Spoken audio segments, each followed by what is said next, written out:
ሰላም ጤና ይስጥልኝ ክብራትና ክብራን የሄልዝ ኤዱኬሽን ቻናል ቤተሰቦች እንደምን አላችሁ? እኔ አለው እግዚአብሔር ይመስገን ደህና ነኝ። ዛሬም በጠቃሚና በአዲስ ፕሮግራም በድጋሜ ተገናኝተናል። በዛሬው የጤና ፕሮግራማችን ላይ የምንመለከተው የከፍተኛ የኮሌስትሮል መጠን እንዳለብን የሚያሳይ አንድ ምልክትን በዚህ ቪዲዮ ላይ እነግራችኋለሁኝ ማለት ነው። ይህ የጤና ትምህርት ታዲያ ለበርካታ ሰዎች እንዲደርስ ሁላችሁም በቅንነት ላይክ እና ሼር ማድረጋችሁን እንዳትዘነጉ፣ ጥያቄያችሁን ደግሞ በኮመንት ላይ አስፍሩልኝ። በቀጥታ ወደ ጤና ትምህርታችን የማልፍ ይሆናል። እስቲ አንድ ጥያቄ ልጠይቃችሁ። በምትራመዱበት ጊዜ የእግር ህመም አጋጥሟችሁ ያውቃል? በኮመንት ላይ እስቲ አስፍሩልኝ። አብዛኛዎቹ ሰዎች ከፍተኛ ኮሌስትሮል ምንም ምልክት የለውም ብለው ያስባሉ። እናም አንዳንድ ጊዜ ደግሞ እውነት ነው፣ ቶሎ ምልክትን አያሳይም። ነገር ግን በብዙ አጋጣሚዎች የልብ ድካም ወይም የስትሮክ አደጋ ከመከሰቱ ከረጅም ጊዜ በፊት ሰውነታችን ስውር የሆኑ ፍንጮችን ይሰጠናል። ከሁሉ የላቁ የማስጠንቀቂያ ምልክቶች አንዱ በእግሮቻችን፣ በደረታችን አልፎ ተርፎም በአይኖቻችን ውስጥም ሊታይ ይችላል። እናም አስፈሪው ነገር ምን መሰላችሁ? በሚሊዮን የሚቆጠሩ ሰዎች እነዚህን ምልክቶች እንደ የተለመደ እርጅና አድርገው ይቆጥሩታል። ዛሬ ከፍተኛ የኮሌስትሮል መጠን ሊኖርብን እንደሚችል የሚያሳየውን ቁጥር 1 ምልክትን፣ ለምን እንደሚከሰትና ልባችንን በተፈጥሯዊ መንገድ ለመጠበቅ የሚረዱንን የዕለት ተዕለት ልማዶችን እገልጽላችኋለሁኝ። እስከ መጨረሻው ድረስ ተመልከቱኝ። ምክንያቱም በእግር ጉዞ ወቅት የሚታይ አንድ ትንሽ ምልክት የሰውነታችን የአደጋ ጊዜ ደወል ሊሆን ይችላል። ኮሌስትሮል ራሱ መጥፎ አይደለም። በእውነቱ ሰውነታችን ሆርሞኖችን፣ ሴሎችንና ቫይታሚን ዲን ለመገንባት ኮሌስትሮል ያስፈልገዋል። ነገር ግን መጥፎ ኮሌስትሮል ወይም ኤልዲኤል ኮሌስትሮል የሚባለው መጠን በጣም በሚጨምርበት ጊዜ በቧንቧ ውስጥ እንዳለ ቅባት በደም ወሳጅ ቧንቧዎች ግድግዳ ላይ መጣበቅ ይጀምራል። በጊዜ ሂደት ይህ ክምችት የደም ስሮችን ያጠባል፣ እንዲሁም የደም ፍሰትንም ይቀንሳል። ይህ የጤና ሁኔታ አትሮስከለሮሲስ ይባላል። እናም ደም በነፃነት መንቀሳቀስ በማይችልበት ጊዜ የተለያዩ የሰውነታችን ክፍሎች የማስጠንቀቂያ ምልክቶችን መላክ ይጀምራሉ። ታዲያ ከፍተኛ የኮሌስትሮል መጠን እንዳለብን የሚያሳይ ቁጥር 1 ምልክት በምንራመድበት ጊዜ የሚሰማ የእግር ህመም ነው። ከፍተኛ የኮሌስትሮል መጠን እንዳለብን ከሚያሳዩ በጣም አስፈላጊ ማስጠንቀቂያ ምልክቶች በምንራመድበት ጊዜ በእግሮቻችን ላይ የሚሰማ ህመም፣ ቁርጥማት ወይም ከባድነት ነው። ይህ የጤና ሁኔታ ክላውዲኬሽን ይባላል። ይህ የሚከሰተው የኮሌስትሮል ክምችት በኦክስጅን የበለጸገውን ደም ወደ እግሮቻችን የሚያስተላልፉትን የደም ወሳጅ ቧንቧዎችን ስለሚዘጋ ነው። በመጀመሪያ ላይ ምልክቶቹ ጉዳት የሌላቸው ሊመስሉ ይችላሉ። እነዚህን ልናስተውል እንችላለን። በባት ጡንቻዎች ላይ የሚሰማ ቁርጥማት፣ በጭኖቻችን ላይ የሚሰማ የሚለበልብ ህመም፣ በእግሮቻችን ላይ የሚሰማ መወጠር፣ በምንራመድበት ጊዜ የሚሰማ ድካምና ካረፍን በኋላ የሚጠፋ ህመም ይከሰታል። ብዙዎቻችን ደግሞ እንዲህ ብለን እናስባለን፣ እያረጀው ስለሆነ ብቻ ነው ብለን እናስባለን። ነገር ግን ይህ በእውነቱ በከፍተኛ ኮሌስትሮል ምክንያት የመጣ የደም ዝውውር ችግር ሊሆን ይችላል። በምንራመድበት ጊዜ የእግራችን ጡንቻዎች ኦክስጅን ያስፈልጋቸዋል። ነገር ግን የኮሌስትሮል ክምችት የደም ወሳጅ ቧንቧዎችን ካጠበቧቸው ጡንቻዎቹ ኦክስጅንን ያጣሉ።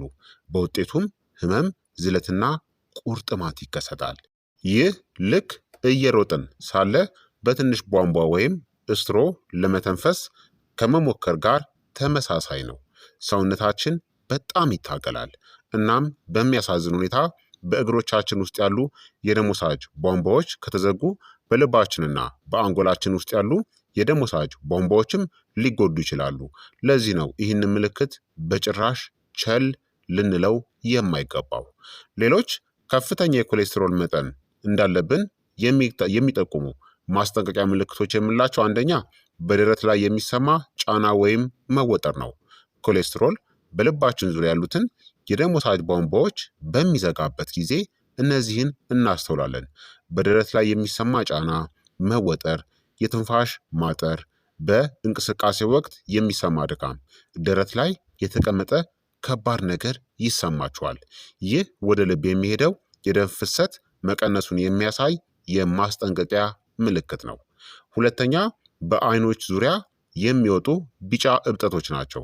በአይን ሽፋሽፍቶች ዙሪያ የሚታዩ ትናንሽ ቢጫ ቀለም ያላቸው ክምችቶች ከቆዳ በታች በሚፈጠር የኮሌስትሮል ክምችት ምክንያት ሊመጡ ይችላሉ።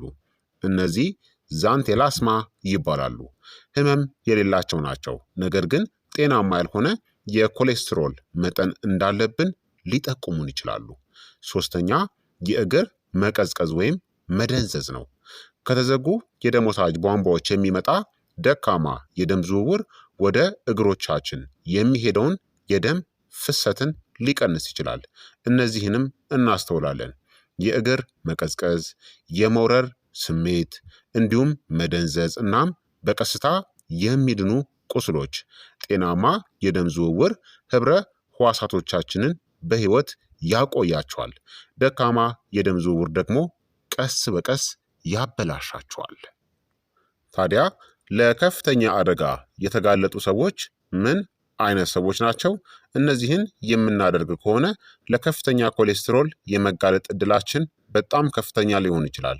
ብዙ የተቀነባበሩ ምግቦችን የምንመገብ ከሆነ፣ የምናጨስ ከሆነ፣ አልፎ አልፎ ብቻ የአካል ብቃት እንቅስቃሴ የምናደርግ ከሆነ፣ የስኳር በሽታ ካለብን፣ ከመጠን በላይ ውፍረት ካለብን፣ ከፍተኛ የደም ግፊት ካለብን፣ በቤተሰባችን ውስጥ የልብ ህመም ታሪክ ካለ እናም እድሜያችን ከ50 ዓመት በላይ ከሆነ፣ ነገር ግን በዛሬው ጊዜ ታናናሽ ሰዎች እንኳን ለአደገኛ ከፍተኛ ኮሌስትሮል ሊጋለጡ ይችላሉ። በተለይም በስኳር፣ በተጠበሱ ምግቦችና እጅግ በጣም በተቀነባበሩ መክሰሶች በተሞሉ ዘመናዊ የአመጋገብ ዘይቤዎች ምክንያት ማለት ነው። ታዲያ የኮሌስትሮል መጠንን ለመቀነስ ሊረዱ የሚችሉ ምርጥ ምግቦችን ልንገራችሁ። አንደኛ ኦትስ ነው። ኦትስ ቤታ ግሉካን በተባለ የሚሟሟ ፋይበር የበለጸገ ነው። ይህ ፋይበር ኮሌስትሮልን ከሰውነታችን ውስጥ ለማስወገድ እንደ ስፖንጅ ሆኖ ያገለግላል።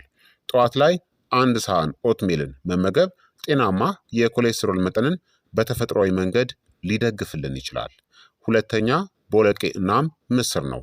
እነዚህ ምግቦች ለልብ ጤና የሚጠቅሙ በፋይበር እናም በእጽዋት ንጥረ ነገሮች የበለጸጉ ናቸው። እንዲሁም ለረጅም ጊዜ የጥጋብ ስሜት እንዲሰማን ያደርጋሉ። ይህም ከመጠን በላይ መመገባችንን ሊቀንስልን ይችላል። ሶስተኛ የስብ ይዘት ያላቸው አሳዎች ናቸው። እንደ ሳልመን እናም ሰርዲን ያሉ አሳዎች ኦሜጋ ስሪ ፋቲ አሲድን ይዘዋል። እነዚህ ጤናማ ስቦች ብግነትን ለመቀነስና ጤናማ የደም ስሮችን ለመደገፍም ሊረዱን ይችላሉ። አራተኛ ለውዝ ነው።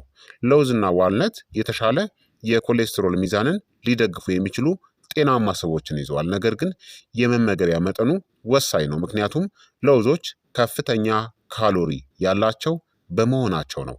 አምስተኛ ፍራፍሬዎችና አትክልቶች ናቸው። በተለይም ፖም ወይም ደግሞ አፕል፣ የቤሪ ፍሬዎች፣ እንጆሪ መሰል ፍሬዎች፣ አቮካዶ እና አረንጓዴ ቅጠላቅጠሎች። እነዚህ ምግቦች የደም ወሳጅ ቧንቧዎችን ለመጠበቅ የሚረዱ አንቲኦክሲዳንቶችና ፋይበርንም ይሰጡናል። ታዲያ ከፍተኛ ኮሌስትሮልን ሊያባብሱ የሚችሉ ምግቦችን ደግሞ መገደብ ያስፈልጋል። የተጠበሱ ምግቦችን፣ የተቀነባበሩ ስጋዎችን፣ ስኳር የበዛባቸው መጠጦችን፣ ከመጠን በላይ የሆኑ ፈጣን ምግቦችን፣ ፋስት ፉድን፣ ትራንስ ፋትን፣ ጎጂ ስቦችን እና ከመጠን በላይ የሆኑ የተቀነባበሩ መክሰሶችን አስወግዱ። እነዚህ ምግቦች በጊዜ ሂደት ብግነትን ሊጨምሩ እና የደም ወሳጅ ቧንቧዎችን ጉዳት ሊያባብሱብንም ይችላሉ ማለት ነው። ታዲያ ኮሌስትሮልን ለመቀነስ ቀላል ልማድ ከፈለጋችሁ በየቀኑ መራመድ ከ20 እስከ 30 ደቂቃ እንኳን መራመድ የደም ዝውውራችንን ለማሻሻል ይረዳናል። ማጨስን ማቆም። ማጨስ የደም ስሮችን ይጎዳል፣ እንዲሁም የክምችት መፈጠርንም ያፋጥናል። የፕላክ ማለት ነው፣ የስባማ ግግር። እንዲሁም በአግባቡ መተኛት ያስፈልጋል። ደካማ እንቅልፍ ከጤናማ ያልሆነ ኮሌስትሮል እናም ከልብ ህመም ጋርም የተያዘ ነው። እንዲሁም ውጥረትን መቆጣጠር። ስር የሰደደ ውጥረት በልባችን ጤና እናም በህይወት ዘይቤ ልማዶቻችን ላይ አሉታዊ ተጽዕኖን ሊያሳድርብን ይችላል። ታዲያ ከፍተኛ ኮሌስትሮል ብዙውን ጊዜ ከባድ ጉዳት እስከሚደርስ ድረስ ምንም ምልክት አይኖረውም። ለዚህ ነው የደም ምርመራ ማድረግ የሚያስፈልገን ማለት ነው። እነዚህን ካስተዋልን የደረት ህመምን፣ ከባድ የትንፋሽ ማጠር፣ ድንገተኛ ድካም ወይም ደግሞ ደካማነትና ከባድ የሆነ የእግር ህመም ካስተዋልን ወዲያውኑ ህክምና ማድረግ ያስፈልጋል። በአጠቃላይ ሰውነታችን ከመጮሁ በፊት በሹክሹክታ ይነግረናል። አንዳንድ ጊዜ በእግር ጉዞ ወቅት የሚሰማ ቀላል ቁርጥማት የእግር መቀዝቀዝ ወይም ያልተለመደ ድካም ማለት ነው። እነዚህ የደም ወሳጅ ቧንቧዎቻችን ትኩረት እንደሚያስፈልጋቸው ሰውነታችን እኛን የሚያስጠነቅቅበት መንገድ ሊሆን ይችላል። መልካሙ ዜና ታዲያ ምን መሰላችሁ? ትናንሽ የዕለት ተዕለት ልማዶች በጊዜ ሂደት ከፍተኛ ለውጥን ሊያመጡልን ይችላሉ ማለት ነው። በብልህነት እንመገብ፣ በበለጠ እንንቀሳቀስ፣ ልባችንን እንጠብቅ። ምክንያቱም ጤናማ የደም ዝውውር ማለት ጤናማ ህይወት ማለት ነውና። ይህ ቪዲዮ ጠቃሚ ሆኖ ካገኛችሁት ቪዲዮውን ላይክ እና ለተጨማሪ የጤና ምክሮች ደግሞ ሰብስክራይብ ማድረጋችሁን በፍጹም እንዳትዘነጉ። በቀጣይ የጤና ትምህርት እስከምንገናኝ እኔንም እናንተንም ቸር ያቆየን። መልካም ጊዜ፣ መልካም ቆይታ። ቻው ቻው።